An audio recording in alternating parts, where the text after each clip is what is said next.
चलिए आज के इस वीडियो में आपको हम बहुत ही इंपॉर्टेंट सवाल बताने वाले हैं। जैसे कि आपने देखा है, दो सवाल आपको बताने वाले हैं, एक जो है अवकल समीकरण और दूसरा प्रायिकता की। तो सबसे पहले हम आपको ये 5 नंबर की सवाल बताएंगे जो कि प्रायिकता से है, काफी इंपॉर्टेंट है। पर देख रहे हैं ये काफी इंपॉर्टेंट सवाल है और प्रायिकता से लिया गया है। 5 नंबर फिक्स है, ध्यान दीजिएगा। प्रायिकता से हर बार सवाल आती है 5 नंबर की। तो यहाँ पर देखिए इसको सॉल्व कैसे करेंगे।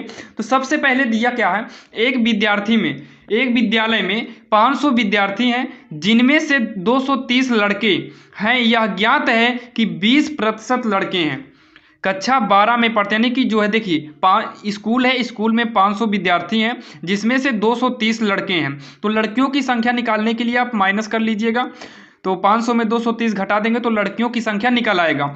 तो उसके बाद बोला है कि 20% लड़के जो है 12 में पढ़ते हैं और यादृच्छा चुना गया विद्यार्थी लड़का है और कक्षा 12 में पढ़ता है, उसकी प्रायिकता ज्ञात कीजिए। हर जगह अगर आप देखिए तो हर जगह लड़के की ही चर्चा किया है। तो सबसे पहले यहाँ पर क्या करेंगे, सबसे पहले हम एक घटना मानेंगे। क्या मानेंगे? घटना ई को हम मान लेते हैं विद्यार्थी। क्या लिखेंगे? ई घटना को हम मान लेंगे विद्यार्थी लड़का है, यानी कि हर जगह लड़के की बात किया है तो हम एक लड़का है की घटना मान लेते हैं कि ऐसी कौन सी घटना होगी जो लड़का है। तो ई एक ऐसी घटना है जो यहाँ पर लड़का को दर्शाएगा। और यहाँ पर एक और घटना मानेंगे ई1।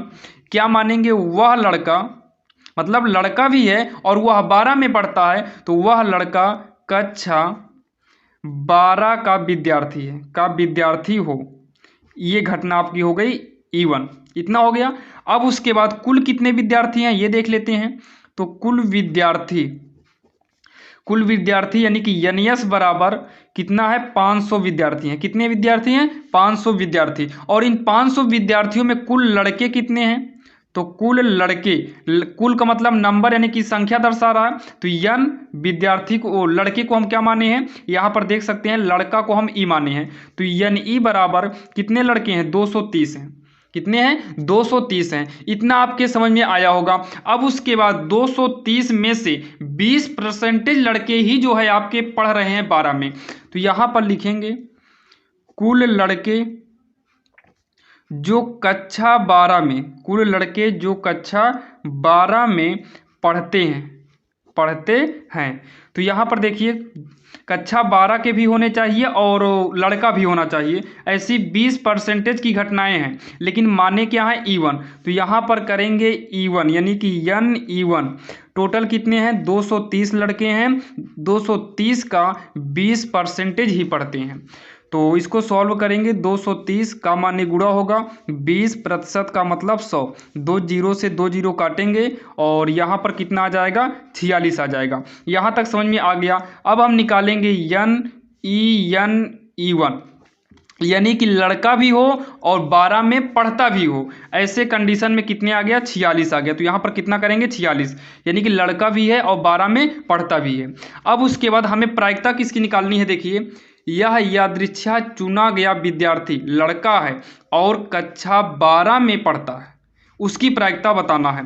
यानी कि पहला नंबर देखिए लड़का भी होगा और 12 में पढ़ता है, यानी कि ई1 अपान ई हमें निकालना है। तो इसके फार्मूला हो जाएगा ई1 इंटरसेक्शन ई अपान में कितना है? ई है, तो पी ई, ये इसका फार्मूला होगा। अब पी यानी कि प्रायिकता निकालने के लिए आपको पता है अगर हम पी निकालेंगे तो ये एन ई यानी कि संख्या और बटे में टोटल कितने नंबर हैं, यही आपका होता है अनुकूल बटे संभव। आप कक्षा 9-10 में पढ़े थे। तो सेम उसी हिसाब से यहाँ पर हो जाएगा यन ई1 यन यानी कि इंटरसेक्शन और ये हो जाएगा ई अपान में यनियस यानी कि कुल कितना है अपान, यहाँ पर हो जाएगा यन ई अपान में इसके हिसाब से पी है तो यनी अपान में यनियस। आपको यनियस से यनियस काटना हो तो काट दीजिए, नहीं तो अगर नहीं काटेंगे तो यहाँ पर कितना है? ई1 यन ई 46 है। यनियस कितना है? आप यहाँ पर देखिए 500। तो यनियस कितना करेंगे? 500 पूरे के बटे में। यन ई कितना है? तो यन ई है 230 है। तो यहाँ पर करेंगे 230 बटे में यन यस कितना है? 500। अब यहाँ पर कटेगा, अगर यहाँ नहीं काटेंगे तो यहाँ पर कट ही जाएगा।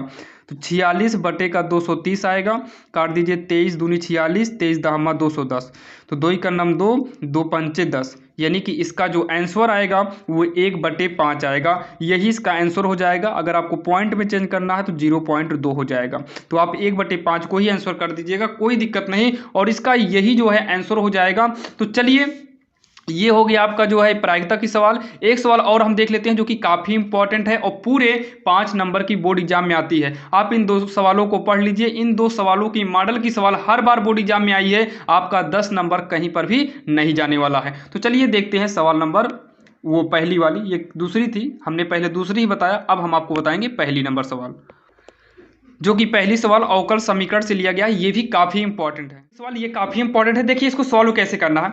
सबसे पहले यहाँ पर देखिए, सबसे पहले जो अवकल समीकरण दिया हम इसको नोट करेंगे, सॉल्व डाल लेते हैं, लिखेंगे x + 3y² dy/dx बराबर का y दिया है। अब यहाँ पर सबसे पहले आप इसे dy/dx को बचाइए, y इसको पक्षांतर करेंगे, ये सब बटे में आ जाएगा। देखिए सबसे पहला रूल इसमें होता है कि y को एक तरफ करो, x को एक तरफ, लेकिन ये y एक तरफ और x एक तरफ नहीं होगा। ऐसे कंडीशन में आपको dy/dx का मान निकालना पड़ता है। तो जैसे dy/dx को बचाए, बाकी सब को हटाकर एक तरफ कर दिए। अब यहाँ पर देखिए ये ऊपर एक छोटा है और नीचे बड़ा है, तो आप कुछ ऐसा करिए, ये जो बड़ा वाला है ये ऊपर हो जाए और ऊपर वाला नीचे, यानी छोटा वाला नीचे हो जाए। तो ऐसे कंडीशन में हम इसको पलटे हैं, यानी कि व्युत्क्रम किए हैं, तो इधर भी पलट देंगे तो dx अपान का dy हो जाएगा। आगे करेंगे dx अपान में dy इक्वल x के बटे में हम y कर सकते हैं, प्लस 3y² के बटे में भी हम y कर सकते हैं। तो ये हो जाएगा dx अपान dy, ये एक y कट गया, इसको उठाकर पक्षांतर करके इधर कर दो तो x/y होगा, और यहाँ पर इक्वल लगेगा क्योंकि ये इधर चला आया है, तो इक्वल आपका पड़ा रहेगा। यहाँ पर बचेगा 3y बचेगा, और इसको हम लिख सकते हैं dx अपान का dy माइनस, इसको हम लिख सकते हैं 1/y x बराबर का 3y। अब इतना करने के बाद इसकी तुलना हम करेंगे, इसकी तुलना, इसका एक व्यापक समीकरण होता है, 2 समीकरण होता है, एक dx अपान dy के रूप में होता है और एक dy/dx होता है। तो यहाँ पर x ऊपर है तो आप dx/dy वाला फार्मूला ही यूज करिएगा, प्लस में px और बराबर का q होता है, तो इसी से तुलना कर दो। इसकी तुलना इतने से करने पर तो ये हो जाएगा, देखिए dx dy मैच किया, हटा दीजिए, प्लस यहाँ पर x है, x के गुणा में p है, और यहाँ पर x के गुणे में माइनस का 1/y है, तो p बराबर -1/y हो जाएगा। उसके बाद q है, तो q के स्थान पे 3y है, तो यहाँ पर 3y को लिख लेंगे। यहाँ तक आपके समझ में आ गया होगा। उसके बाद इसमें इतना करने के बाद आपको IF निकालना पड़ता है, इसका फार्मूला होता है e⁻p dy।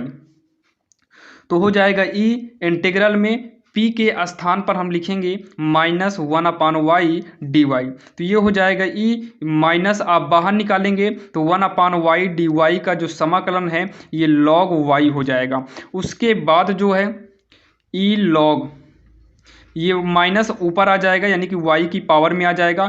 ई लॉग आपका हट कर केवल y की पावर -1 बचेगा, और ये माइनस को प्लस करने के लिए 1/y कर देंगे। ये आपका IF हो गया। इतना आपके समझ में आ गया होगा। अब इसी के नीचे करिएगा, हम साइड में कर दे रहे हैं, जगह नहीं है, लास्ट में लिखिएगा अतः इसका फार्मूला होता है x गुणे IF, ये पॉइंट नहीं है, ये गुणा है, IF गुणा कर देते हैं, और इक्वल इंटीग्रल q इंटू में IF dy प्लस का c, ये इसका फार्मूला होगा जब आपका x ऊपर रहेगा तब।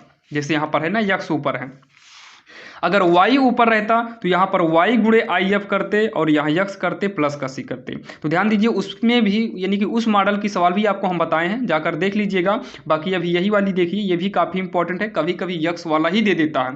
तो x गुणे IF कितना निकाले हैं ये आप देख सकते हैं, 1/y निकाले हैं, तो 1/y इक्वल इंटीग्रल q कितना है 3y गुणे में IF कितना है, देखिए IF अभी निकाले हैं 1/y है, और dy प्लस का c, तो x/y होगा, ये कट गया, तीन अचर है, तीन को बाहर कर देंगे तो इंटीग्रल में केवल डी वाई प्लस का सी बचेगा।